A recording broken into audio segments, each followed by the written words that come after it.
Josef Albrechtsin runo Taito nähdä. Taidetta ei tehdä katseltavaksi.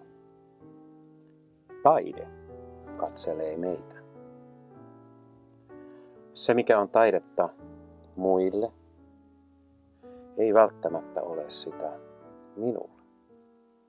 Eikä liioin samasta syystä tai päinvastoin. Se, mikä oli tai ei ollut taidetta minulle jokin aikaa sitten, se aikaa myöten on saattanut menettää sen arvon ja saada sen. Tai kenties menettää ja saada sen. Taide ei ole esine, vaan kokemus. Kyetäksemme tajuta sen, meidän täytyy ottaa se vastaan. Sen